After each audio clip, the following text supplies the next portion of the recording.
Pertains podcast. I'm your host, Kyle Thompson. Let's get into it. All right, guys, here's the thing. I tried to get canceled 2 weeks in a row, but I'm still here. Guys, aren't you just so excited? We made it to the third part of the Race in America series, and guys, I got one more shot at it. I've got one more shot at the title, and I'm going to try my absolute level best to make so many people angry in this episode. I'm kidding. I'm getting a little bit ridiculous. The thing is with these last two episodes, I've been very, very pleased with the feedback that we've gotten from you all, that this content has been helpful for you. And the reason why I feel like I'm hearing that and the feedback that I've gotten from some people is a lot of pastors, which is even during times of COVID, when a lot of you guys aren't even going physically to church, you're still turning to your pastors to figure out what to think about things. You're not really getting this content from them.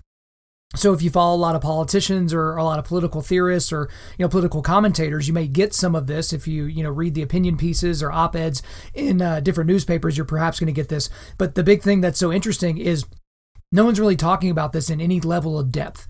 And so a lot of guys are kind of stuck like, well, here's some of the thoughts I think, but is this wrong? Or, is this factually incorrect? Or, what about if this opinion is going to fill in on that opinion? But that's the thing, guys, is today we're going to wrap up and we're going to talk about how we reconcile. Okay. We're going to talk about, we talked about what happened. We talked about what's really going on. And now we're really going to talk about how we reconcile. But I just got to urge you, you've got to listen to the other two episodes. You have to listen to episode 142 and episode 143, because these are all built on the backs of one another. And so you can't really listen to episode 2 without listening to episode 1, and you can't really listen to this episode without listening to the first 2. So please stop what you're doing. If you've made your way to episode 144, go back 2 episodes, start there. It's a decent chunk of content, so you're going to have to get some time for that. Again, listen to it at 1.5 or 2 times speed if you can stand it, so that you can get that content in. But just kind of give you a little bit of an idea of where we've gone. This isn't going to be a full-on recap of everything we've done in the first 2 sessions so far, but the first one we talked about what happened. We talked about what happened to George Floyd. We talked about the Rayshard Brooks situation. And we certainly talked about how those 2 situations are very different and how a lot of different things go into those situations and aren't really being talked about in a super accurate way. And in last week's episode, I think I recapped and I said that there were 3 foundational thoughts, but then I listed 6. But there were 6 foundational thoughts that, might make people angry to hear, but you need to hear. And those were that America's not a racist country. The second is the Declaration of Independence was an abolitionist document. The third is that there's no such thing as systemic racism in modern day United States. The fourth is there are 0 countries on the planet that are devoid of racist people. The fifth is there's no such thing as reverse racism. There's just racism. And the last one was there are not 2 Americas. Basically talking about people that say, hey, there's white America and there's black America and they're not the same. That is silly. That doesn't make any sense. But last week's episode, we talked about what's really going on.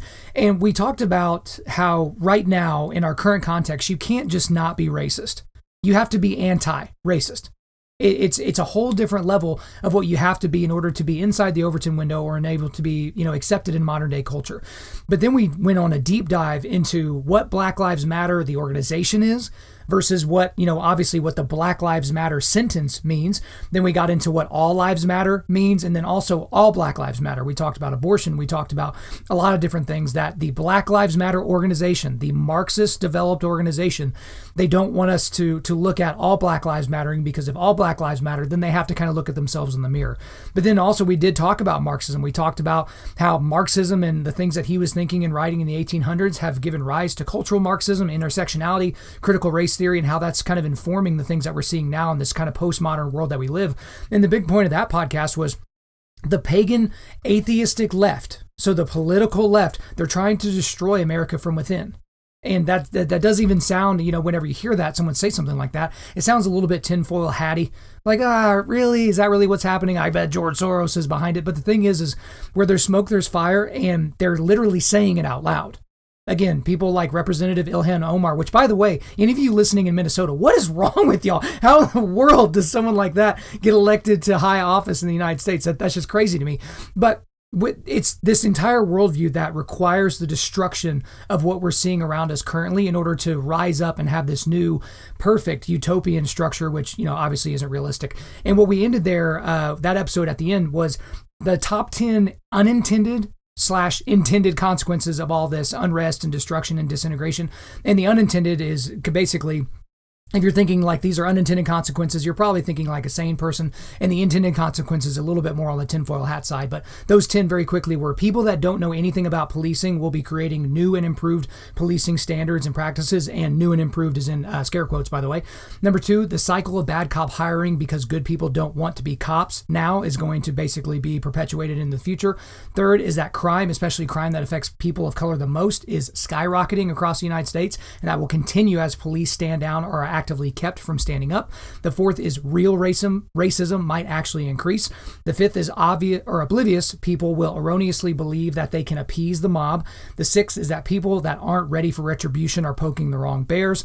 7, fake racism claims and hate crimes are about to go through the roof. You know that's true. Number 8, the government-run public schools will stop teaching our children about our great forefathers out of fear of being branded as a racist. The 9th is hating America will become a billion-dollar industry. Perhaps it already has been created one or become one. And the last one is empathy-filled Christians are buying this Marxist critical race theory and intersectionality nonsense hook, line, and sinker, and they're calling it the gospel. So we're going to spend a little bit more time going into that today. But for today's episode overall, it's basically, so what in the world do we do now? Great, Kyle, you spent the last 2 episodes, that's, a couple hours, 2.5 hours worth of content telling us what's going on, what's really going on. But now we got to get down to brass tacks. What do we do? What do we do with that information? Great, you've given us an education. And again, like I've told you in every episode so far, I'm not even getting into all the different ancillary things, the different tertiary things that are a part of what we're seeing here, because there's way too much to cover. Too many things have happened. But now we're just stuck with the question, which is how do we reconcile? What do we do? As well-meaning Christians, as men of God, as, other lions, sub-lions in the tribe of Judah, like what do we do at this point?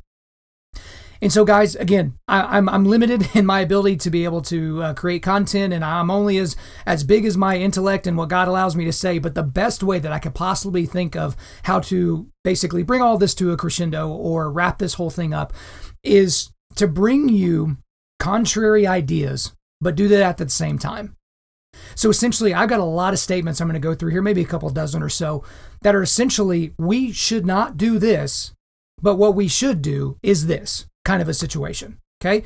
And guys, these aren't in any particular order. I mean, I kind of moved some stuff around after I kind of got my thoughts down because again, I've spent the last, 2+ months now only really thinking about this and how I'm going to bring this content to you in a way that is going to be meaningful and expedient for you to be able to use. And so I'm just going to flow with them, and they're all on the macro subject of race in America, but they are going to do deep dives into different areas. So let's just go ahead and launch in. The first one here is we should not assume that we can fix racism. We should, however, realize we are up against a sin nature that can only be cleansed by God. One of the interesting things of what I'm seeing from people on the political left or people that are, individuals that are screaming for racial justice or for us to, level the playing field on equality for all and the Black Lives Matter organization is I think that most of them cognitively believe that they can fix racism, that they can eradicate racism, that all of a sudden they will be able to make racism a thing of the past. You've even heard guys like Joe Rogan, which a lot of you guys are fans of, and I'm a fan of as well. He's talked about, in the future, he talks about robots and how we're just advanced apes and maybe we're going to go backwards in evolution. He's talked about all these different things. But at the same time, he's saying like, in the future, whenever we don't have any racism, ... And it's just the fact that these people don't get it. These are people that come from a secular worldview, from a pagan worldview, and they think that we can progress beyond racism. And it's such a silly thought that if these people were to actually sit down and think about that, they have to realize that there is a nature inside of human beings that can't be helped. There's a sin nature. The post-Genesis 3 world that welcomed sin into the world. And I thought that this was great. I don't remember who said this, but there was a pastor that basically was getting up saying that you're born with sin nature. And apparently some mother got up and said, are you saying my 2-year-old or my 3-year-old is, they're sinful and they're bad and all these different things? And the person basically, the woman at that point is a heckler, but the guy just handled the situation by saying, ma'am, did you have to teach your kid to interrupt you?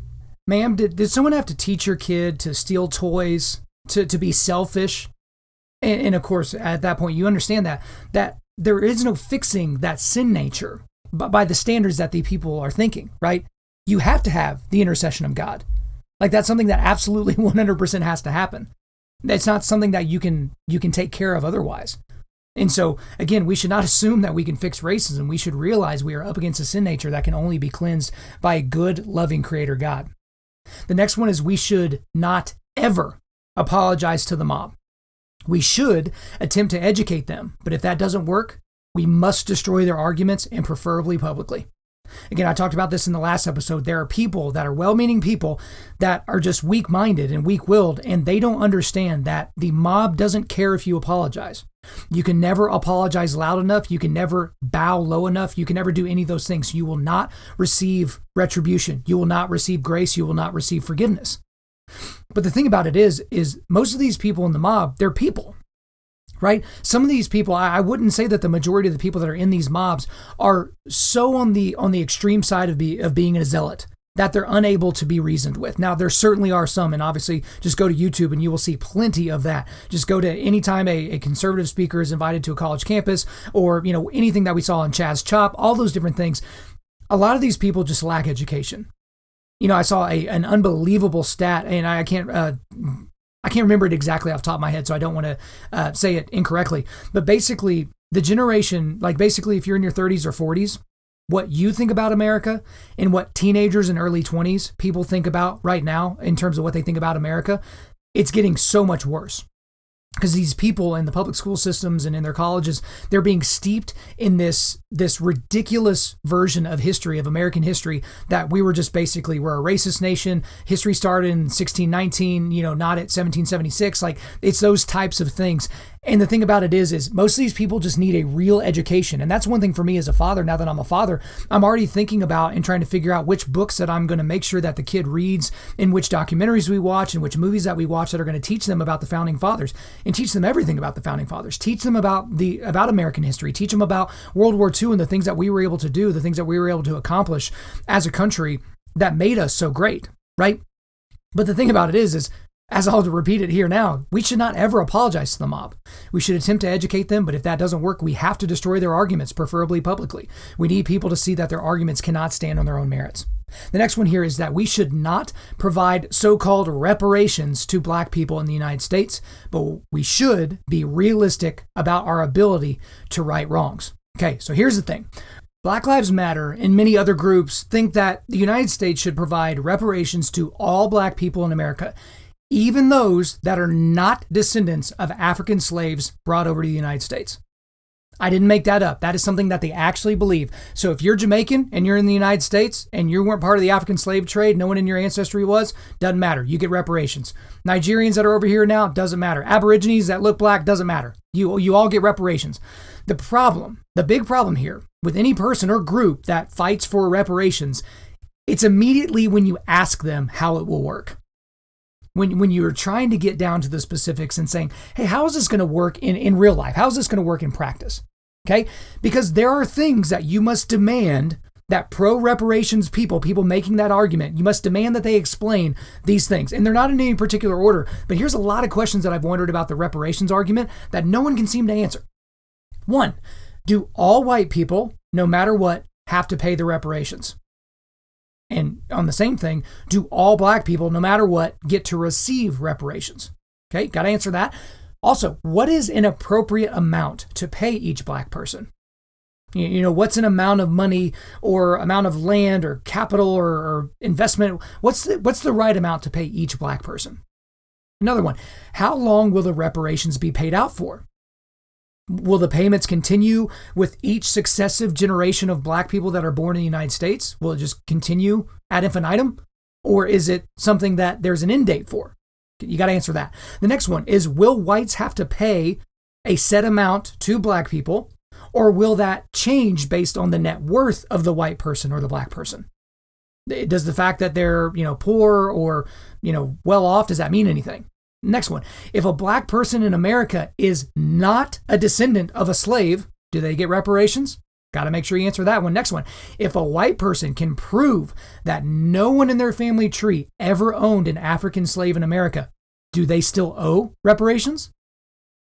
Got to have some sort of an idea of that. The next one is, will the white side of any white-Black interracial married couple owe the Black side of the white-Black interracial married couple reparations?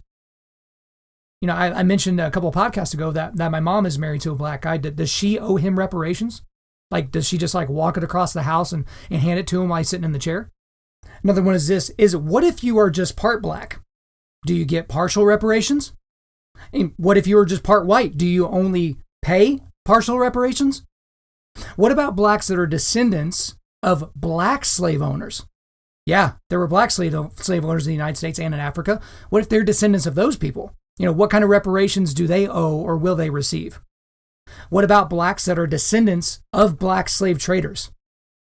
That's something a lot of people don't like to talk about, but there were a lot of people that were going and rounding up, there were African tribes that were rounding up members of rival tribes and selling them to white people and sending them off into the slave trade, right? They were getting rich off of creating slaves out of someone that looked like them, that had the same amount of melanin as them. What do we do with those people? The descendants of those people, rather. What about this? Will rich black people still be entitled to reparations? So do I have to give reparations to Oprah? To Michael Jordan, Kanye West, Will Smith? Do I owe reparations to these people? Here's another one. Will poor whites, the ones that are with all that melanin privilege, all that white privilege, do they still have to pay reparations? If someone that's literally below the poverty line, but they're white, do they have to pay reparations regardless? And here's another one is, can the reparations extend out beyond the African slave trade in America? Because again, we have to take this to its logical conclusion. Can it extend out beyond that? So here's the thing. Here's a great question for me. Since I'm Choctaw Indian, I have Choctaw Indian blood in my veins. Can I demand reparations from the tribes that enslaved my ancestors? And could they ask the same of me? Can all those other nations that Choctaws made slaves of, can they come to the Choctaw Nation of which I'm a part and ask for reparations? Here's the other thing. What about if my Choctaw ancestors participated in chattel slavery in the American South? Do I have to pay double reparations? Because I was enslaved by other tribes, my people were enslaved by other tribes, and also we were part of that in the American South where we also had black slaves. Is that double bad? Here's the other thing. Since I'm Irish, a lot of me is Irish. Can I demand reparations from England? Now, it's a dubious point and it's a dubious claim that the Irish were enslaved by the English. There's evidence that goes both ways. Some look at it as a conspiracy theory. But let's even take it back all the way to Celtic times. At some point in my family tree, because I'm mainly an Irish and Scottish mutt, my people were taken slave by somebody. Can I figure out who those somebodies were and go to those countries and get my reparations? And guys, I really could keep going, but I'll save you. Do you see the problem? The reparations argument is just for show, you guys. It's for posturing. It could never work in real life. Even people like Ta-Nehisi Coates, he's written this entire, book or pamphlet on reparations. And then when it gets to the end, when it's can we actually do this? He's yeah, I don't really think so. I don't really know how we would actually make that happen. It's what exactly are we talking about then? Why are we having this discussion? So it's disingenuous, but I do this was a few weeks ago, Jeff Durbin was pointing this out on his podcast, that what if white Americans said to Japanese Americans, so current Japanese Americans, if we said to them that we wanted them to kneel before us and apologize for the past sins because some of their ancestors may have been involved in World War II and may have tried and or did kill white American soldiers. What if we demanded that of Japanese Americans? Just think about that. That sounds pretty ridiculous, doesn't it? Well, then tell me how that is fundamentally different than a black person telling a white person that they owe them reparations in 2020. Because here's the thing, guys, in case you needed this spoiler alert, I have never personally owned slaves. Ever. I know it might seem incredibly surprising with all my white privilege, but I've never owned a slave in my entire life. No one in my family tree that I've ever met has owned a slave. And no one in my family tree has ever owned an African slave in America. I can pretty much guarantee it. Again, Irish and Choctaw Indian. I don't owe you crap. I don't know anybody anything. Okay? Now, there are people that are on the other side of this argument that says, well, Scripture provides us a biblical basis for reparations, so we need reparations. You're right and you're wrong. Because guys, if you go to Exodus and Leviticus, so Exodus 21 verses 33 through 36, and then it continues in chapter 22 verses 1 through 15, it talks about reparations. In Leviticus chapter 5 verses 14 through 19, it talks about reparations as well. But here's the big key. The big key about people making that argument is the Bible does describe reparations, but specifically they describe reparations or restitution and how it's to be paid to a specific person. The person who was wronged, the person who is owed restitution, who's owed reparations. Now, there are some more liberal scholars, biblical scholars, that argue that you could actually broaden that out to include a specific group, but even then, the reparations argument doesn't work because it would be talking about a specific group of people that was wronged.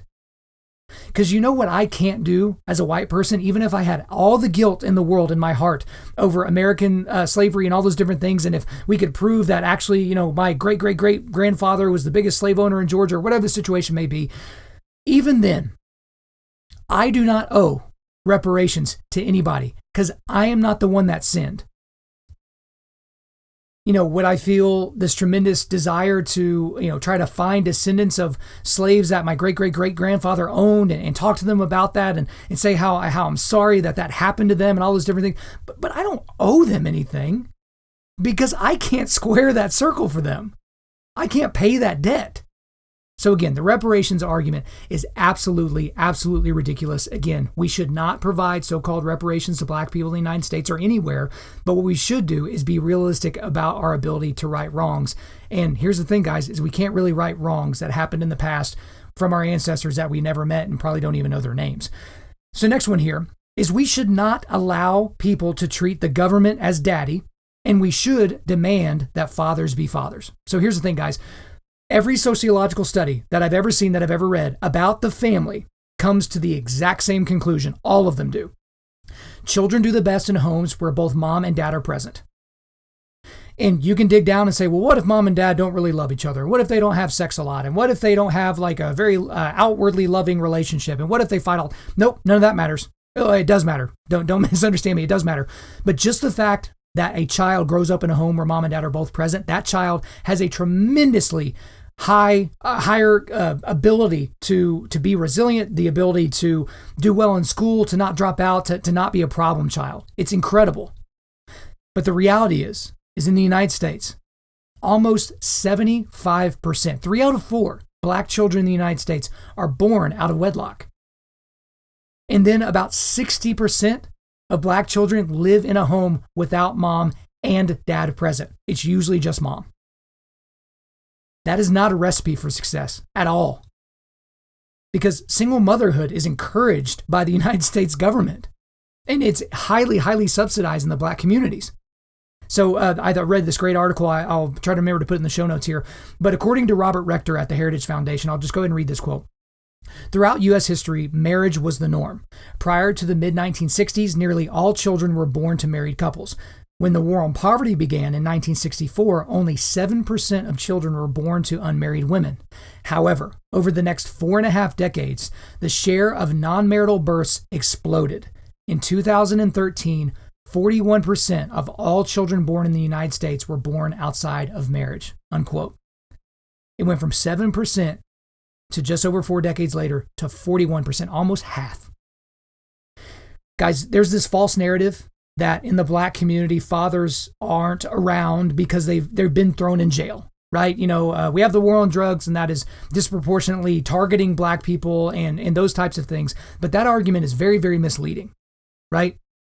Because the overwhelming majority of black fathers are not in jail. Just statistically speaking, I'm not even talking about sociology at this point. Just statistically speaking, the overwhelming majority of black fathers aren't in jail. They're just not in the home with the children. They're gone. They're somewhere else. They've abdicated their responsibility as a father.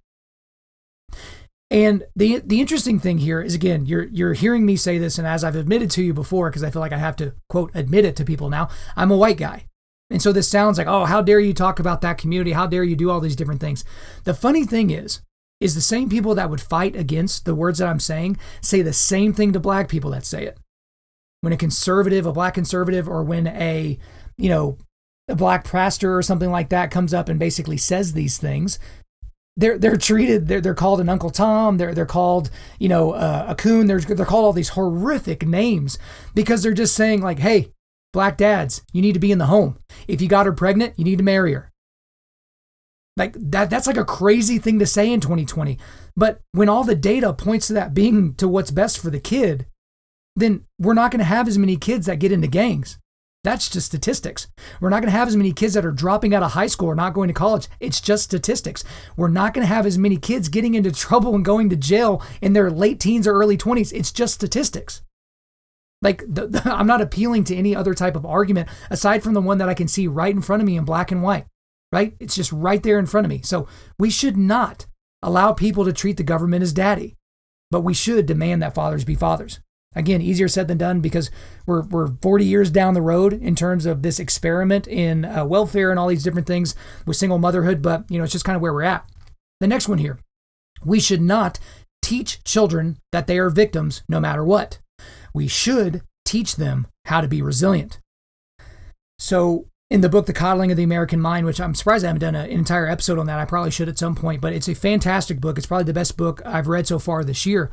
In The Coddling of the American Mind, it talks about safetyism. It talks about all these kids on college campuses, how they feel like words are violence, or if you disagree with them, that's somehow violence towards them, and they need to be protected from that.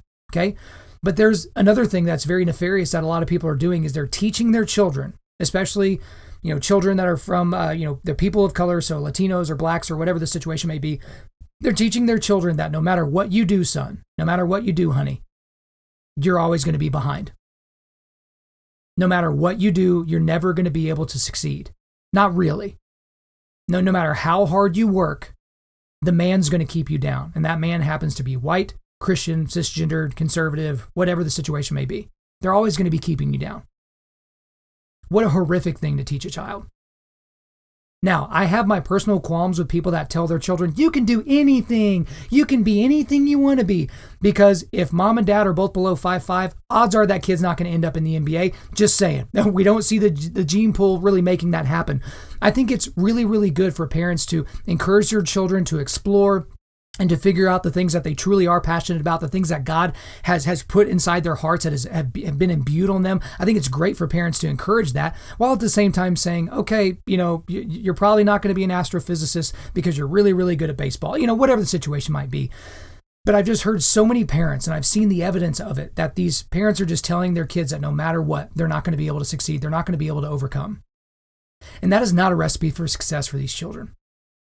I feel really bad for these kids. I hope that they can break out of that. But the problem is if they break out of their homes and then they go to college, all their professors are going to tell them the same thing. And we'll certainly get more into that later as to kind of the ancillary consequences of what happened in those types of situations. But I would ask these people that are telling their children, hey, honey, you're black. There's just no way you're going to be able to succeed in America. I just want them to be able to explain that to me. To maybe get on a whiteboard and, get a marker and jot down exactly what they mean by that. Just really, really narrow it down. Because one of the great things that I've learned from Jordan Peterson is whenever he was doing his clinical psychology, when people were coming in with these phobias, these like literally phobic level fears of certain things, regardless of what they were, his goal was not to decrease the fear level in them. His goal for them was to increase their courage. And so if you're sitting there, and even if you're the mom or the dad of this child of color, and you're thinking to yourself, they're just not going to be able to succeed like all the other white kids in their class. Even if you believe that, why would you tell them that? Because there's nothing actionable with telling them that, unless you're trying to pull some reverse psychology thing. Why not teach them to be resilient? Why not teach them to be an overcomer, regardless of the situation? Why don't you teach them that their immutable characteristics don't define them? And we'll certainly get to more into that here in just a second, so I don't want to put the cart before the horse. But guys, we should not teach children that they are victims no matter what. We should teach them how to be resilient. And we'll get into the next one here. We should not treat people a certain way based on their race alone. We should treat people as individuals.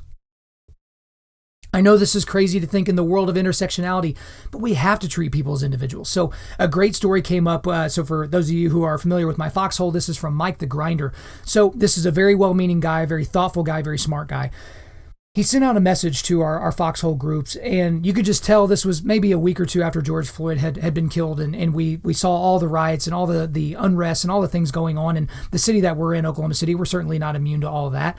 But he sent out a message to our group, and it essentially said something along the lines of, hey guys, let's go. And he talked about a specific part of town where there's a high population of black people. How about we just, just go down to that neighborhood and hold up signs and say that we'll, mow lawns for them, or, we'll help fix things in their house, or, just help the black community out. And again, I'm not dogging on Mike because he's a very well-meaning guy, and I know what he was talking about there came from a very, very genuine and positive place. But I called him immediately after I saw the message, and he and I just had a discussion, and I said, how offensive of you to think that going to that neighborhood and holding up a sign would somehow assuage the mourning that community, quote unquote, might be in. Because you're going to drive to a part of town that you perceive to be a quote-unquote black part of town, and you're going to assume that the black people that you see in that part of town need your help specifically. They need you to mow their lawn because, well, they're not capable. They need you to fix their sink or to fix their fence because, oh gosh, they're not capable. They don't have the means to do so. It's a paternalistic mindset that somehow these people are helpless, which is insane because they're not helpless. But if you hear about a specific instance, a specific person that needs help, and you want to hop in and be Superman, I say be Superman. Hop in there and get after it. And if that person happens to be black, great. If they happen to be polka dotted, purple and green, great too. But this idea that we should treat people as groups and that will somehow fix something, it's just silly. It's paternalistic. It doesn't make sense.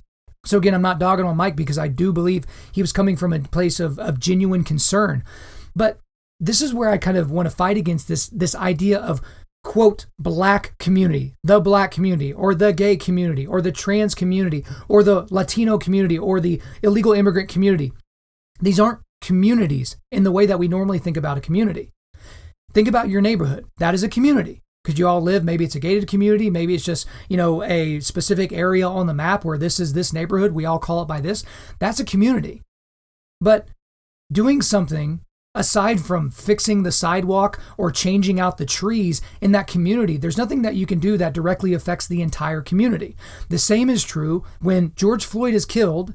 You're assuming that affects all black people the same way.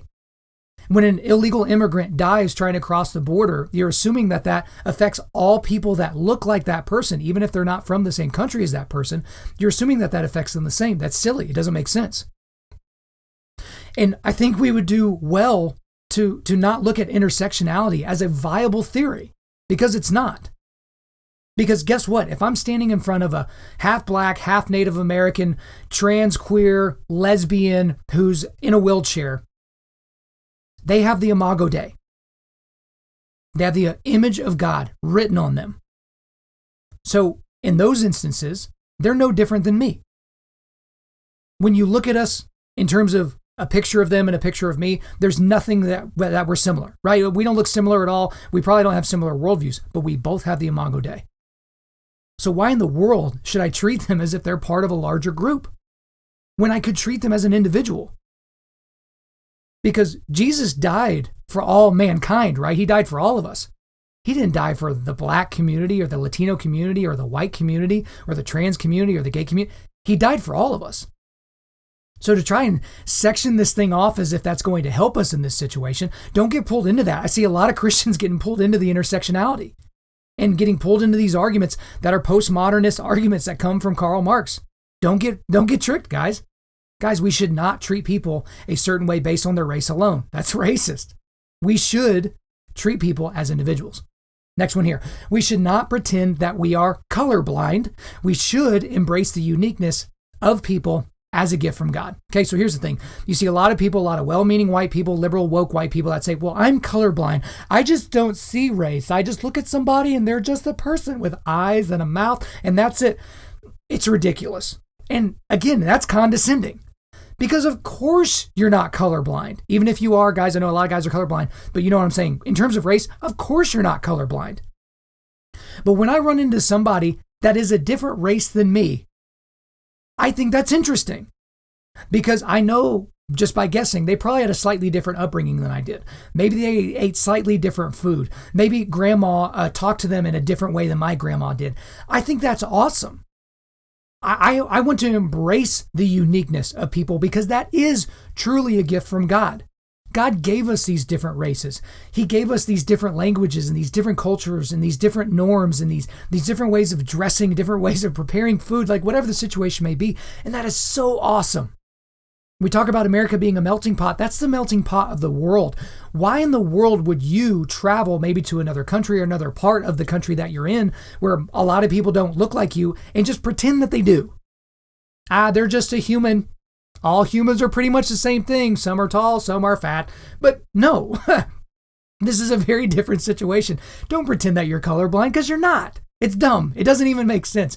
Embrace the uniqueness of people. It's a tremendous gift. So no, we should not pretend that we are colorblind. We should embrace the uniqueness of people as a gift from God. Next one here. We should not destroy the history of the United States and its founders. We should educate people on the true history of the United States and its founders. So guys, we talked about this a lot in the last episode, so I'm not going to belabor the point.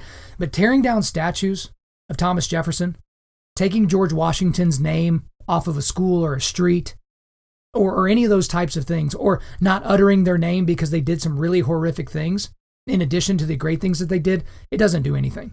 Unless you're a Marxist and that's your plan from the beginning. Because you can't have this utopian vision of the planet if you also have history. Because history tells us that your plan doesn't work. And it's not going to work, and it won't ever work, regardless of how forcefully you try to put it down our throats. Okay?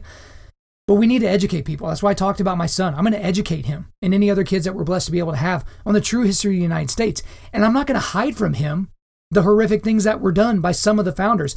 I will 100% tell him about what Thomas Jefferson did with slaves. How he basically kept some of his slaves in sexual enslavement, in addition to just regular enslavement, right? And fathered children with them, and the horrific things therein. But also, he's the guy that wrote the Declaration of Independence, which if you remember from the top of this episode, and when we went over that 2 episodes ago, that's an abolitionist document. Because it's okay to have a little bit of dissonance with our people from the past. How can Thomas Jefferson write this amazing document that led to the abolition of all the slaves in the United States while owning slaves himself and not treating them very well? How can we do that? The way that you do that is you educate people. You teach them about sin nature. You teach children, hey, our founders were not perfect men. Christopher Columbus was not a perfect man.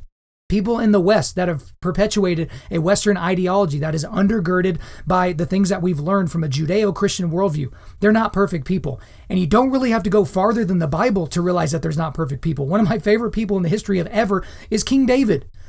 Do we really need to go over the things that King David did? Right? Murder, adultery, like the list goes on and on with this guy. So can we not talk about King David? Do we remove King David from our Bibles because he did some horrible things? He got a woman's husband killed so that he could sleep with her. I mean, again, you have to take this to its logical conclusions. But guys, we should not destroy the history of the United States and its founders. We should educate people on the true history of the United States and its founders. Next one here. We should not automatically believe every person of color when they claim that they have been a victim of a racist act. We should treat every alleged instance of racism with skepticism as with literally any other claim of wrongdoing or crime. So that might sound a little bit insensitive, but there are, I don't know if I mentioned this in the last episode or not, but there are organizations in the United States that are now doing diversity training and implicit bias training, and they're basically telling all of their management, hey, if a person of color comes to you and claims that they're a victim of a racist act, just believe them until proven otherwise. Which sounds insane because it is. In what other part of society would we be okay with that? that we would basically just believe them before we see any evidence. Because again, you're not going to find me as the guy that if there is evidence of a racist claim, I'm certainly not going to say that they should ignore that too. They should fight against it. We'll certainly talk more about that later.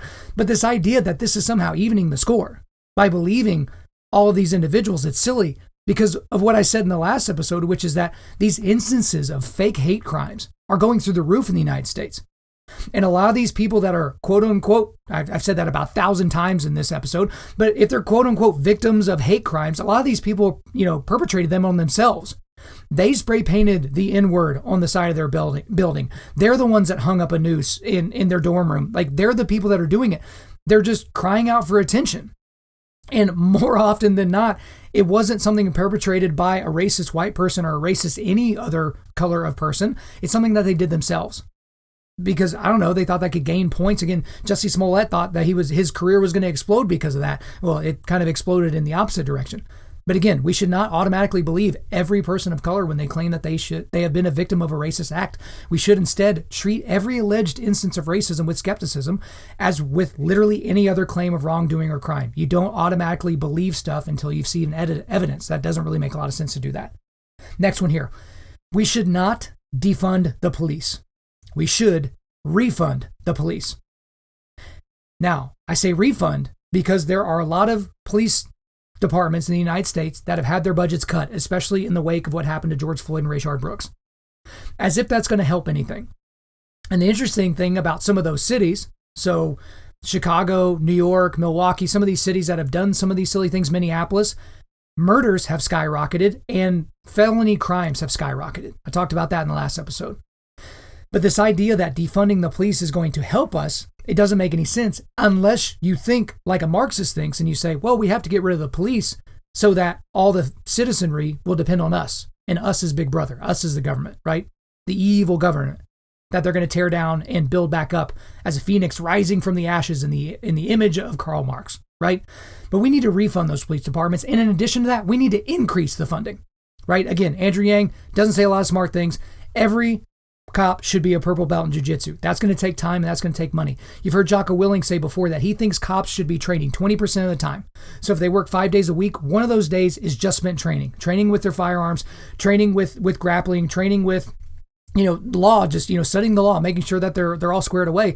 But most of these cops after the academy, the standards just basically disappear. Physical standards, mental standards, those types of things, they just disappear.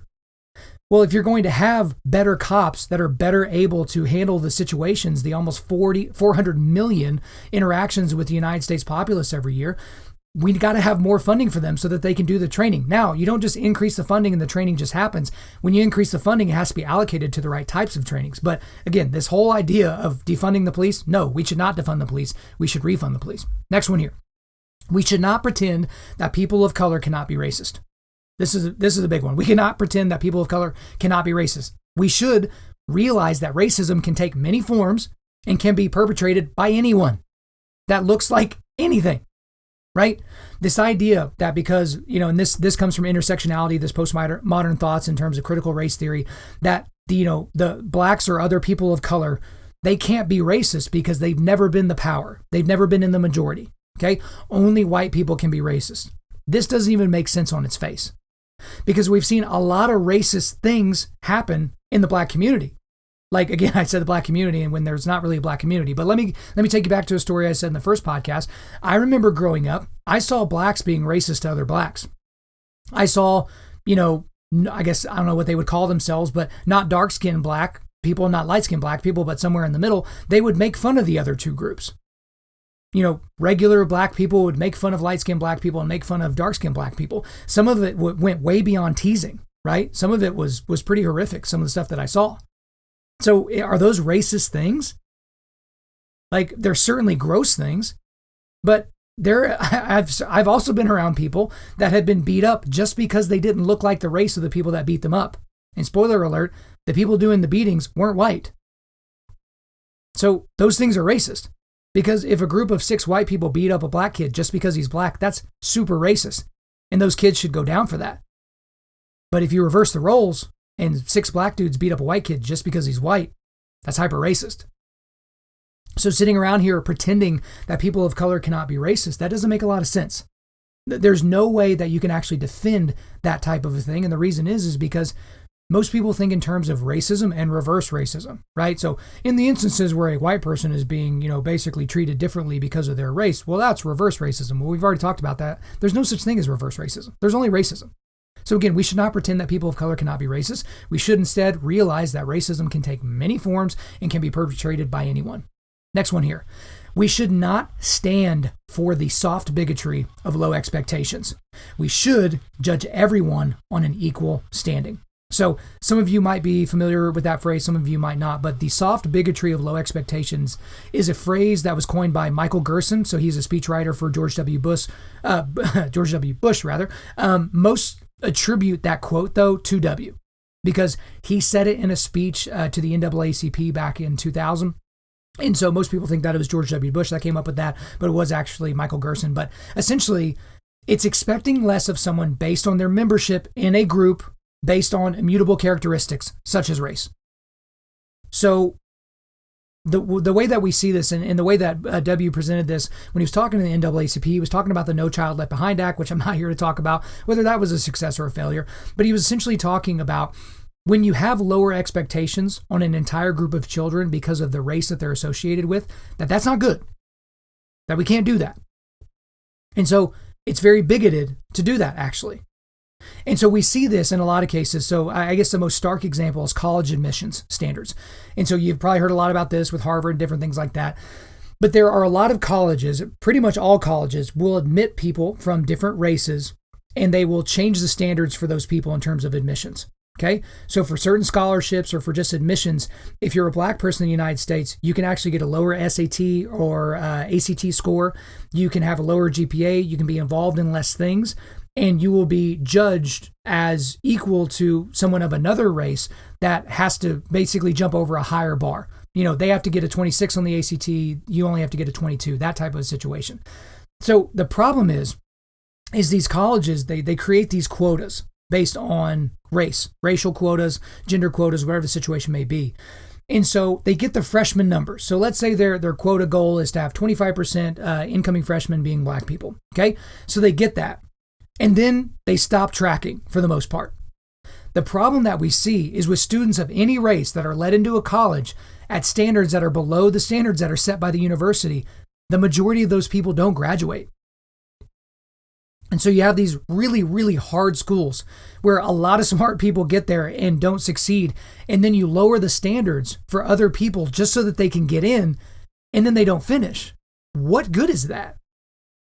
That is a really negative outcome that comes from the soft bigotry of low expectations.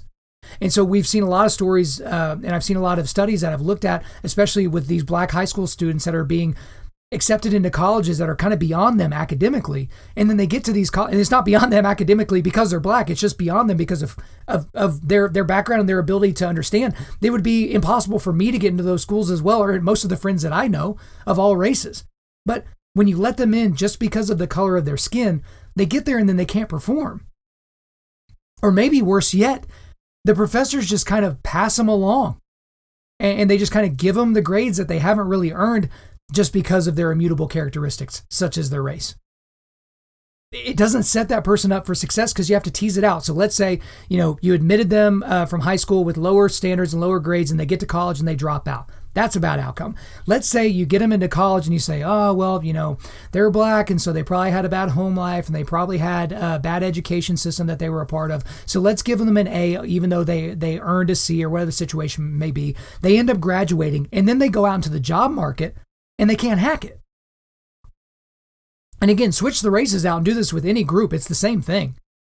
If you were to change it for Asians or Latinos or whites or whatever the situation may be, it's bad for them, quote unquote, as a group. This is the quote unquote podcast. But as a group, it is bad for those people. Because at some point along the line, the other shoe's going to drop. Whether in college, whether they're looking for a job, whether they're trying to develop their career later on in life and they haven't learned the basic skills to do so. There's a really good friend of mine that, he just couldn't write. And he had me try to look at one of his papers in college, and the dude just couldn't write. And it's like, at that point, I can't help him. I'm just his buddy. I'm a junior in college. I know a good amount about English and I'm a decent writer. But this is a guy who needs to basically go back to junior high and learn how to put a sentence together. I can't fix that. Think about it in the same way as a boss. If you got a business degree, but you don't know anything about accounting, you don't know anything about finance, and you've never written a business proposal of any kind, and they're supposed to hire you in their business, that's not their job to teach you those things. You're supposed to come as a ready-made package for those things. So again, it's not beneficial to these people to do stuff like that. So again, we should not stand for the soft bigotry of low expectations. We should judge everybody on equal standing. Next one here. We should not participate in tokenism. We should honor the best in every situation, regardless of their immutable characteristics. So tokenism is basically, you've heard of the thing, the token black guy, the token Asian, whatever the situation may be. But it's elevating somebody. This is kind of attached to the soft bigotry of low expectations, actually. Interesting how these are back to back. But when you provide tokenism, that's where you're bringing somebody into a fold that they didn't deserve to be there in the first place, and you're only doing that based on their immutable characteristics. And so the most egregious example of this is unfortunately from one of my favorite people on the planet to listen to or otherwise, and that's Matt Chandler. So some of you know about this and you know where I'm going. But this was several years ago. I believe that this was in a sermon. I tried to find the sermon. I wasn't able to find it, but there were articles written about it, and it's all over the place. But essentially, Matt Chandler, he's taken on the racial reconciliation thing as one of his big issues, and more on that in a second. But essentially what he did is he said if he was doing a church plant, okay, and he needed to hire the best pastor, right, to basically lead that church plant as part of, I think he was still in the Acts 29 network at that time. He might still be. And he had two candidates that were the final two candidates. And there was a guy that was an 8 out of 10, and another guy was a 7 out of 10. And let's say the guy who was an 8 out of 10 was a white guy, and the guy that was 7 out of 10 was a black guy. He said he would hire the black guy. And Vodi Bakum, who, we'll talk about more later in this podcast, Dr. Vodi Bakum, he eviscerated Matt Chandler for this, and rightfully so, because he said that's tokenism, and that's racist. Why in the world would you risk part of your ministry? Or just from a business standpoint, why would you hire someone that's not the best person for the job? And your only reasoning is because of a characteristic that they cannot control. Their race, the color of their skin. Why would you do that? And there are a lot of companies, guys, and we talked about universities a second ago, there's a lot of companies that have racial quotas now. There's a lot of boards of directors that have said, okay, we need to have a certain number of women on this board, a certain number of women of color, certain number of LGBTQ people, whatever the situation may be. How is that helping the bottom line of the company overall? It sure is making you feel good. I mean, your hand's going to be sore from patting yourself on the back so hard, but at the same time, it's like, how does that help anyone? And again, this is this idea that we should not be treating people based on their groups, based on their immutable characteristics. That's like saying, we're only going to hire tall people, only people that are above 6'4". Well, what if they're 6'10" and they're morons? What do you do at that point? Oh, well, we said we were going to hire this many tall people, so I guess we'll just keep doing that. It doesn't make sense, guys. We can't operate that way. So we should not participate in tokenism. We should honor the best in every situation, regardless of their immutable characteristics. Next one here. We should not excuse personal responsibility. We should hold incredibly high standards for personal responsibility. And so if you're tired of hearing me talk about this, let me go to a quote from someone that you might have heard of before. So Martin Luther King Jr., he gave a speech or a sermon in 1961 in St. Louis. And this is what he said, quote, Negroes are 10% of the city of St. Louis and are responsible for 58% of its crimes. We have to face that, and we have to do something about our moral standards. We know there are many things wrong with the white world, but there are many things wrong in the black world too. We can't keep blaming the white man. There are things we must do ourselves, unquote. So one thing that we see a lot in these types of situations, and again, this comes from kind of the paternalistic instinct that I talked about earlier, is, you know what, these people just, they can't do any better than what they're doing right now, so I'm going to help them up because I'm white and I'm great and I'm really, really smart and I'm super liberal, so I'm going to help these people. But in those types of situations, we're excusing personal responsibility for these people. Because that's one thing that I find that's very interesting is you'll talk to these people that are like, what is a black person that grows up in Baltimore? What are they to do aside from dealing drugs? What are they to do aside from join a gang? There are no other options. Well, guys, if that was actually true, then there would be a 100% crime rate in these communities. And there's not. We have choices, all of us. Some people, they were born and they woke up on third base. That's just what their life is. They're almost all the way home. Some of us were not even out of the batter's box yet. Some of us get the silver spoon. Some of us don't get a spoon at all. We're all dealt a different hand, but we all have the ability to choose, unless you're Sam Harris and you think we're dancing to our DNA, or, whatever that other guy is. I can't think of the 4 horsemen of atheism right now because I'm too fired up. But in this type of situation, assuming that you believe in free will and autonomy and decision-making, personal decision-making, how can you also not agree that personal responsibility is important? Because if you choose not to study for the exam, it doesn't matter how good or bad your school is, you're not going to learn. You're not going to do well in that exam. If you don't put the time in the weight room, you can't expect to be stronger come next football season. What kind of a football coach is going to say, oh, you know what? You didn't do any of the off-season sprints. You didn't do any of the 2-a-days. You didn't do the lifting program. But you know what? That's okay. We're going to make you strong. Well, that doesn't work that way. You have to put in the work as an individual. So why in so many situations do we look at the individual as if they're the only thing that can do something, except when it comes to the issues that we're talking about today? These people just can't help it. They're a victim. They're not ever going to be able to overcome. Or you can encourage people and teach them how to make better decisions, which is usually easier when mom and dad are in the home.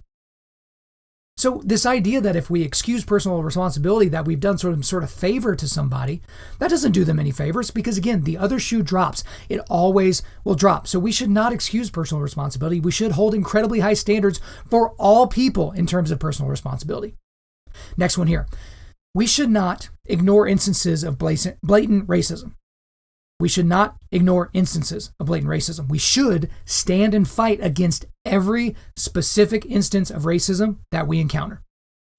And I just encountered a doozy this week. Oh my goodness. So a lot of you guys have heard about this. Many of you have not. But I can't even believe this. It's so crazy. I'm going to read the whole thing to you though. The National Museum of African American History and Culture released a graphic that went viral. Just a graphic, and you probably had never heard of the National Museum of African American History and Culture before, but now you will have heard of them. Basically, they released a graphic that was titled this: The Aspects and Assumptions of Whiteness and White Culture in the United States. So I'm going to read this list to you, okay? And I just want you to ask yourself this question as I read through this list. And the only question is this: is this racist? All right, maybe a secondary question. Would David Duke agree with this? If you don't know who David Duke is, crazy white supremacist, lunatic, probably shouldn't be alive, okay? David Duke, if he would agree with this, and also ask yourself, is this racist? So I'm just going to read this. Again, this is a description of what whiteness is and white culture, okay? So I'm just going to read basically the little description here, and then we're going to get into the list. White dominant culture, or whiteness, so whiteness is white dominant culture, refers to the ways white people and their traditions, attitudes, and ways of life have been normalized over time and are now considered standard practices in the United States.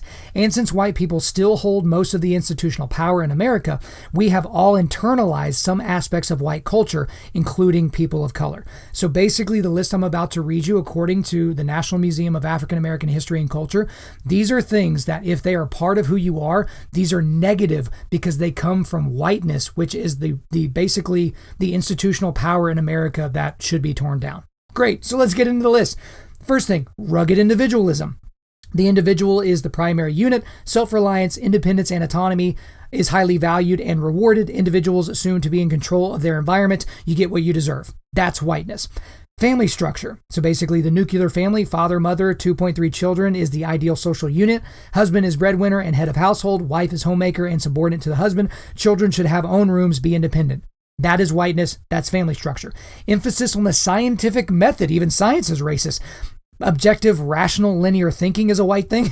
Cause and effect relationships and quantitative emphasis. That's whiteness. That's emphasis on scientific method. History is whiteness. Based on Northern European immigrants' experience in the United States, heavy focus on the British Empire and the primacy of Western, that's Greek and Roman, and Judeo-Christian traditions. That's whiteness. The next one is Protestant work ethic. Didn't know that was a thing. Hard work is the key to success. Work before play. If you didn't meet your goals, you didn't work hard enough. That's whiteness. Next one here. Religion, that's whiteness.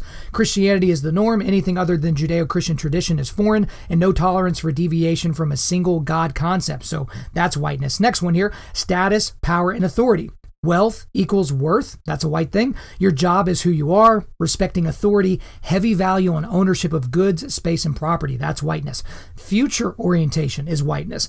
Plan for the future, delayed gratification, progress is always best, and tomorrow will be better. That's whiteness.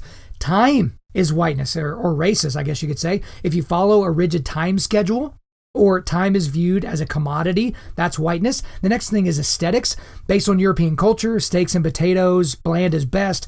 Women's beauty based on blonde, thin, Barbie types. Man attractiveness based on economic status, power, intellect. That's whiteness. Holidays are whiteness, based on Christian religions or based on white history and male leaders.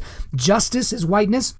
That's based on English common law, protect property and entitlements, and intent counts. The next thing is competition is whiteness. So being number one, winning at all costs, the winner-loser dichotomy, action orientation, master and control nature must always, quote, do something, unquote, about the situation, aggressiveness and extroversion, decision-making and majority rules. That's when whites have power. So that's all competition. That's all whiteness. And the last one here, communication. The King's English rules, that's whiteness.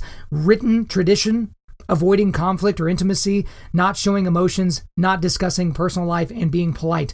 Those are all whiteness. So to recap from the National Museum of African American History and Culture, the aspects and assumptions of whiteness and white culture are rugged individualism, family structure, emphasis on the scientific method, history, Protestant work ethic, religion, status, power, and authority, future orientation, time, aesthetics, holidays, justice, competition, and communication. Now, thank you for indulging me as I read through that entire thing. Let's go back to the two questions I made sure you asked yourself. Is this racist? I'm pretty sure it's racist. Pretty sure it's crazy racist. And that's basically because of the answer to the second question, which is, would David Duke like that? I guarantee you this is the only thing that David Duke has ever in his entire life printed off from the website of the National Museum of African American History and Culture and put on his own wall. He may have even framed this, because he agrees with this, because he doesn't think people of color are capable of those things. But think about how insane that is. This got such bad backlash, even in our current culture, that the National Museum of African American History and Culture had to take it down. I'm glad I took a screenshot of it before they took it off their website. But that is a blatant example of racism. And everyone should be able to agree with that. If any one of you posted that on your Facebook because you thought it was a good thing, you're a moron.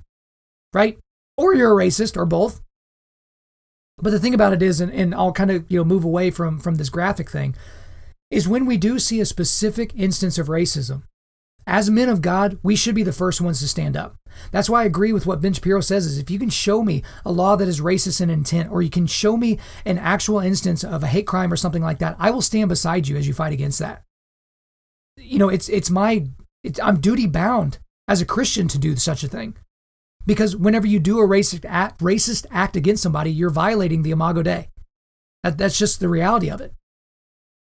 But the thing is you have to point it out when it's racist, no matter who the one perpetrating it is. And we shouldn't ignore it. I think it's good wisdom for us as Christians to not just sit idly by and ignore things that are happening. There's a lot of Christians that ignore the fact that 1 million babies are slaughtered in the womb every year. I don't like that. The same thing is, I don't like when people do turn a blind eye to blatant instances of racism. And the thing is you can't do whataboutism. If you see that's a blatant instance of racism, real racism, you can't be like, well, what about all the times when it wasn't true? You can't lean on that crutch, because every situation is different. That's kind of the point of this whole podcast. Situations are different and contextual and unique, and people are different and contextual and unique. They're not parts of groups. Every situation should be met with a little bit of skepticism until you can wait for the dust to settle. So we should not ignore instances of blatant racism, guys. We should stand and fight against every specific instance of racism that we encounter. Next one here. We should not try to guarantee equality of outcome. We should ensure that there is equality of opportunity. Okay? Not going to spend a lot of time on this one, because equality of outcome is something that you can't do. Like I said, some people wake up on third base, some people have a silver spoon. But the government's job is to clear the playing field, not level it. Because when you have individuals, there is no such thing as equality of outcome. You can't possibly do that unless you mandate it. That's communism. That's socialism. You can't have that happen, guys. It's not realistic. Everyone's not going to end up in the same place. I'm not sitting around, basically kicking weeds and being all, navel gazing because I'm not as tall, strong, or athletic as LeBron James. I'm not doing that. So we're going to have different outcomes for our life. But I guarantee you there's things that I do better than LeBron James. Now, he's probably not going to be too concerned about that, but at the same time, we can't guarantee that. And expecting the government to hop down and do that is silly. We should not try to guarantee equality of outcome. We should ensure that there is equality of opportunity. Next one here. We should not be offended for people. We should instead allow people to react however they decide to. So I've seen a lot of this lately where people who are not part of the affected group, if you would call it, I don't want to say quote unquote again, but if the affected group, they're not actually offended by it. It's everybody else that's offended. So the perfect example is the Washington Redskins.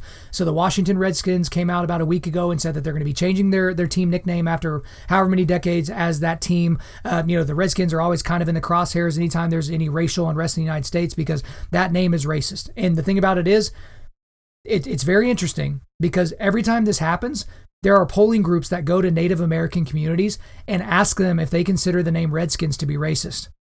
And you know what's interesting? Typically 90+% every time they're asked say that, nah, not bothered by it. That's not racist. 90+% every time say that they're not offended by that. And I wasn't able to guarantee that this was true or fact check this, but I'm pretty sure the original logo, the Redskins logo, was created by a Native American, the tribe I can't remember. And so we have all these white, woke liberals that are coming out of the woodwork saying, this is racist, we've got to change it. And the Native Americans, who are the ones that are supposed to be offended by this, are like, not bothered by it, play ball. So again, guys, if you're trying to be offended for someone else, and I have people that I know very, very closely, they go over the top with their reactions to things because they think they're doing a favor to someone in their life that they care about, that it should be affecting. Right? I know that's a little bit obtuse to say it that way, but guys, we shouldn't be offended for people. We should allow people to react however they decide to. The next thing is that we should not be cold-hearted. We should mourn with those who mourn. Okay, so Romans 12:15, mourn with those who mourn. I know that there are a lot of people that have kind of hardened their hearts in times like these because it's really easy to do that because you see all of this negativity, you see all of this disintegration in the communities that we're in. We see all of this, just nonsense and ignorance in a lot of these different subjects. So it'd be very easy to be cold-hearted, and you might miss out on an opportunity to be there for somebody who is actually hurting, who is actually mourning and might need your assistance and might need your help. So we should not be cold-hearted. We should mourn with those who mourn. Next one here is we should not believe the claims of systemic racism blindly. We should treat systemic racism as systemic racism theory. So people just throw out systemic racism as if it's a reality. As I've talked about in the first episode of this whole 3-part series, is that it's not. Systemic racism is not a thing in the United States in 2020. We did have some systemic racism in the past, and I talked about those at length. We don't have that now. So we can't just grant it the elevation of just being believed blindly. It's a theory. Now, when you test the theory, it comes back particularly bad for those that are propagating it, but treat it as a theory. This is a theoretical way of looking at a particular subject. So we should not believe the claims of systemic racism blindly. We should treat systemic racism as systemic racism theory. Next one. We should not judge people by their actions on their worst day. We should have grace for people concerning the race issue. So this is not what I'm saying. I'm not saying that we shouldn't call out racists for doing racist things. That's not what I'm saying. I'm not saying that, don't give that Grand Wizard of the KKK such a hard time. He was just having a bad day. But there are people that have done things in poor taste in the past, and I don't think that they should be judged for their entire lives based on that.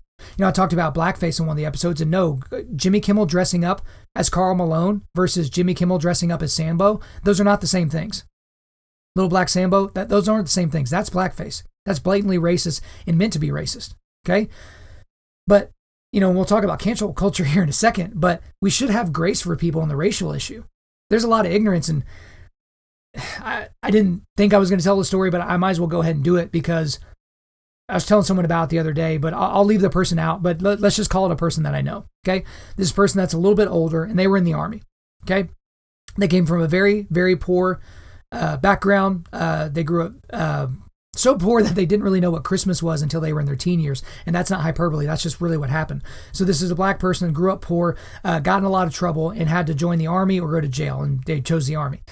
Now, this person was taking a shower. They were at basic training, and they're taking a shower, and they're all in the showers. They're naked. And he noticed that there's these two white guys that are watching him while he's bathing, while he's showering. So at first he just thought, maybe their eyes were wandering. And then he realized these guys were looking at him, right?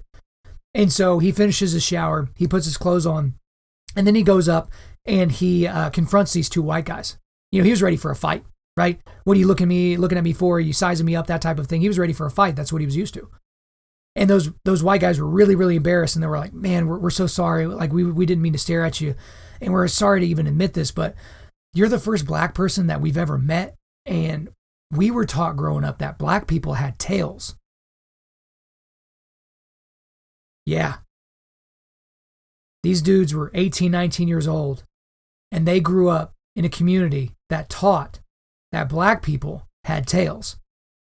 And so when they saw a naked black person for the first time, they were looking at him thinking to themselves, well, where's the tail?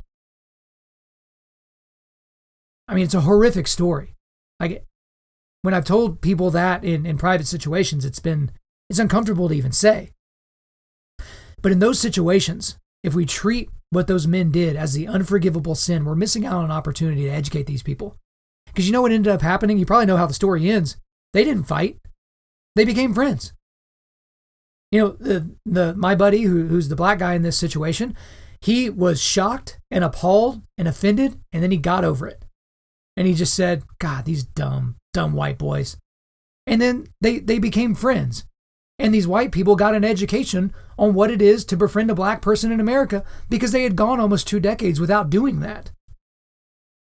And so I would think it would be horrific to treat those two guys as just products of their environment because they were just blatantly ignorant. They weren't being racist, or I guess they were being racist, but they didn't know it because they were so ignorant. I mean, can you imagine growing up for 18 or 19 years, never having seen a black person except on television, and having probably someone in his family tell him, oh yeah, black people just have tails. They're pretty much monkeys. These horrific things that people have said. How would you know to know any different? These people didn't grow up in the age of the internet. They couldn't just research it real quick. And do you just say that in biology class in 10th grade? Hey, I heard black people had tails. Is that true, Mr. So-and-so? Like, you can't do that. But can you imagine judging them based on that one instance? So I think we should have a lot of grace with people around the race issue, because you have to ask yourself, is racism an unforgivable sin? Because I personally don't think it is. Because if you think that racism is an unforgivable sin, then you don't believe in the totality of the power of God. I don't think you want to open that can of worms. So we should not judge people by their actions on their worst day. We should have grace for people concerning the race issue. Next one here. We should not act as if saying Black Lives Matter is neutral. We should educate people on the ideologies of that organization. I'm not going to go into that any further. Go to the last episode. I break that down in great detail. But the NBA putting Black Lives Matter on jerseys and Black Lives Matter on the court, that is not a neutral saying. That is a description of a Marxist ideology coming from a specific organization. We can't do that. We should not act as if saying Black Lives Matter is neutral. We should educate people on the ideologies of that organization. Next thing, we should not grant cancel culture any power. We should steel our nerves, and that's steel, S-T-E-E-L. A lot of people are being canceled now. I've kind of joked about it at the top of the last 2 episodes about, hey, I'm still here, I haven't been canceled. But a lot of people, they're pulling up tweets from their past, or they're pulling up off-color comments, or they're pulling up these types of things, and they're trying to cancel these people. They're trying to get rid of them.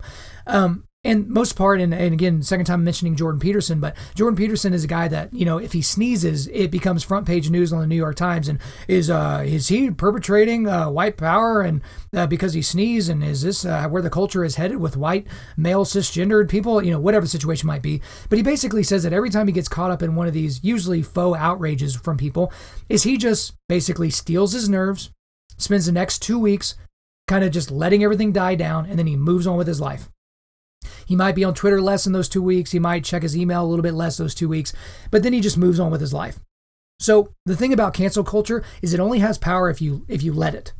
Now, if you're a Hollywood actor or actress listening to this right now, and you're a conservative and you're anti-Black Lives Matter, the organization, and all these different things, and you say that out loud, you can't also assume at the same time you're still going to get those A-list movies.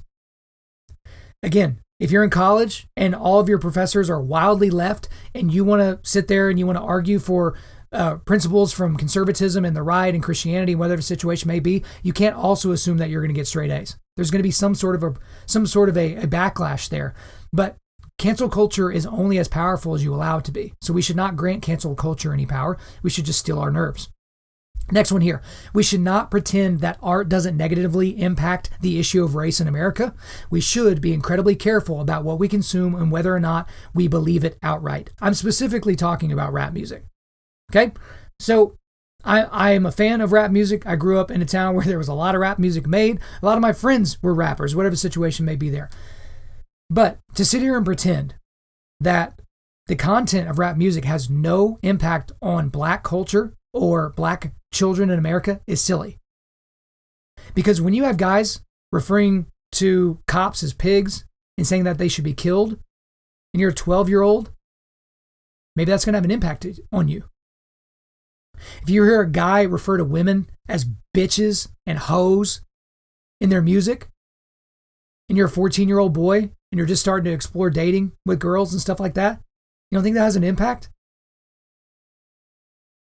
The violence that's described in a lot of rap music, you don't think that has an impact on people? So again, I know that's like the old-timey white guy argument, like, oh, rap music, it's the worst. We need to get rid of all that. I'm not saying we need to get rid of all that. But some of these same guys that are making literal millions and millions of dollars with this racist, violent, misogynistic, pro-drug use, anti-Christian worldview and those types of things, they can't also come out and say, yeah, Black Lives Matter, we're fighting the system, we're doing all these things. It's like, bro, you're part of the destruction of the system. And I don't mean in the way that you think. You're hurting black people with your music. And here's the other thing.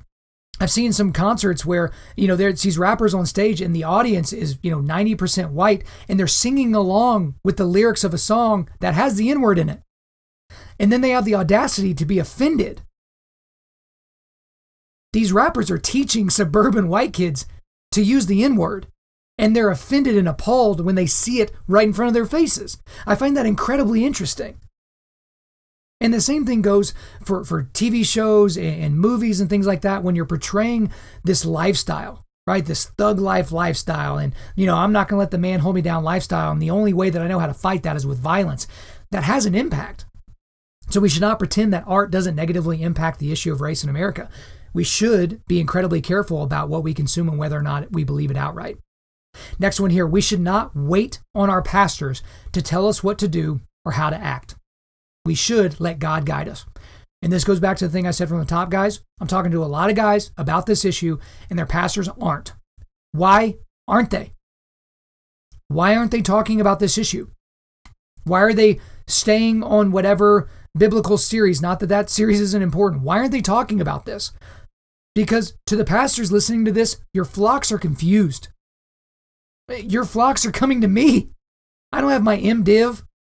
Like, I haven't read the Bible as much as you have, but I'm letting God guide me through these discussions because I feel like I told you from the first episode, I was never going to talk about race on this podcast. It was too hot of an issue 6 months ago when nothing was going on. And now it's still red hot in the wake of the George Floyd killing. But there are guys literally waiting around for their pastor. Maybe this Sunday he'll talk about it. Maybe I'll call him next week. Maybe we can grab coffee and we can talk through this. But guys, we shouldn't wait on our pastors to tell us what to do or how to act. We should let God guide us. He's the ultimate guide anyway. And the next one here is related to it. We should not allow Marxism to infiltrate our churches. We should call out our pastors and encourage them to be steadfast in the face of societal pressure. Kind of going back to the Matt Chandler situation from earlier, the thing about Matt Chandler, and I hate this, that he does this on this subject, but he is basically creating a straw man of anybody that is challenging him on this issue. He basically calls out his church and calls out anybody that criticizes him when he talks about racial reconciliation, basically calling them racists.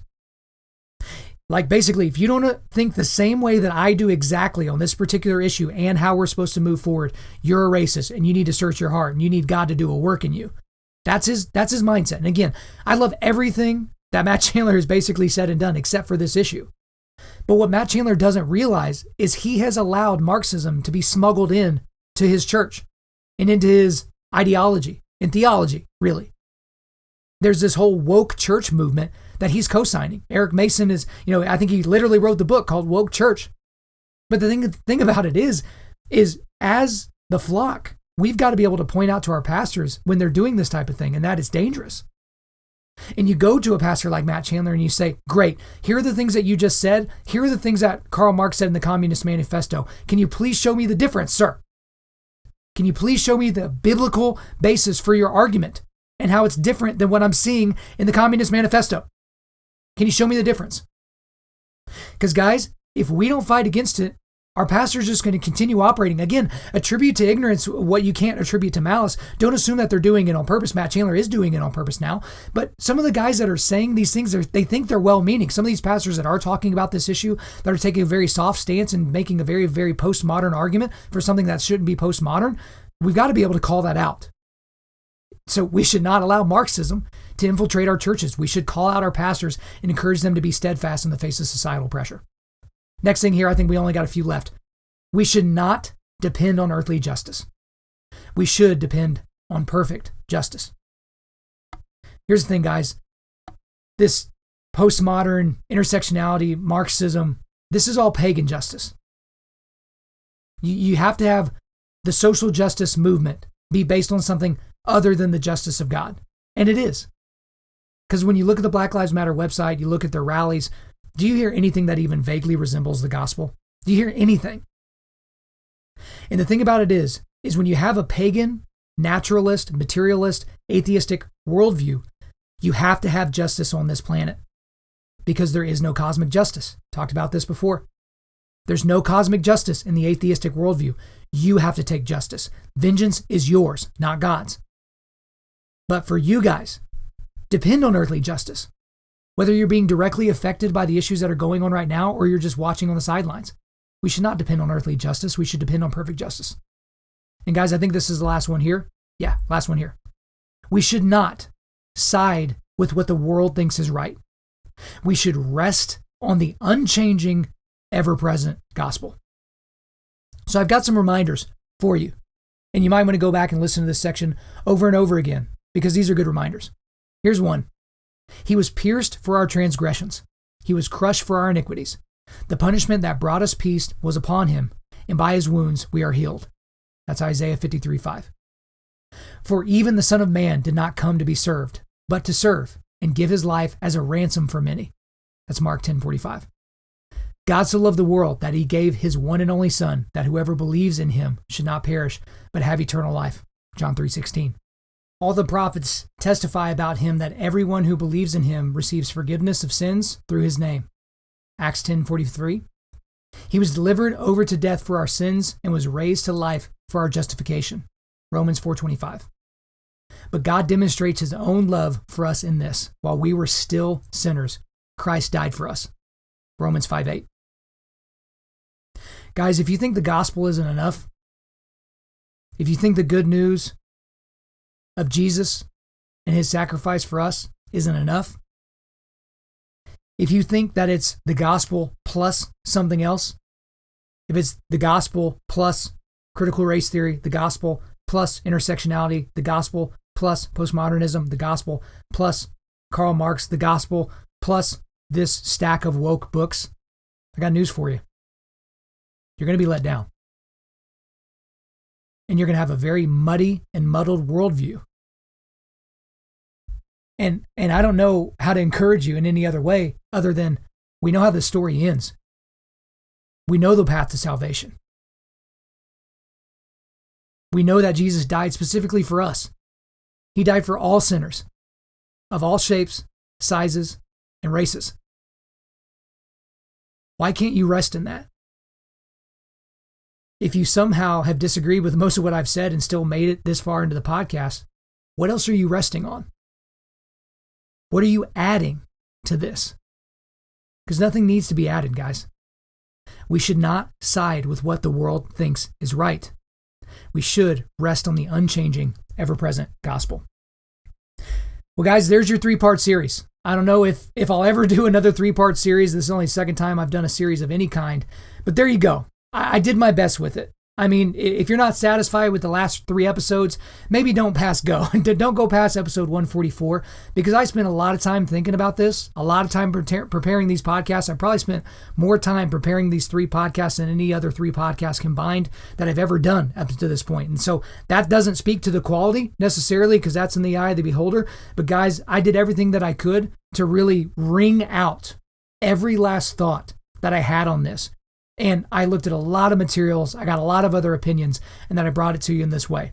So it's the best I got. I'm relieved that it's over with, but there you go. All right, guys, before we let you go, we're going to do a quick resilience boost. As you know by now, we are a men's ministry, and our mission is cultivating manly resilience. Specifically, we do that by providing content that forges spiritual, mental, and physical toughness. So for you today, I've got an incredible 3-part, it's not technically a 3-part sermon series, but it's 3 sermons back to back by the same guy.